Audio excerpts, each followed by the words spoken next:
Step 1. Hardware connection. Power the switch.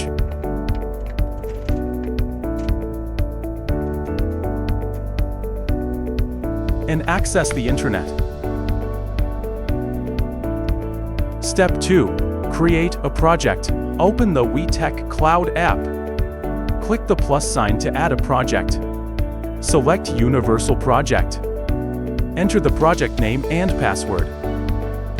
And click Add to complete the creation. Step 3.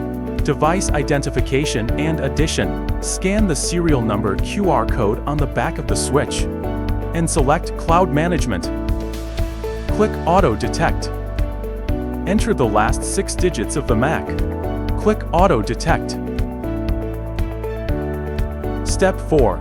Check the status of the device on the cloud. Now the device is online on the cloud. You can view the device information at will. Step 5. Test cloud deployment configuration. Connect to the camera.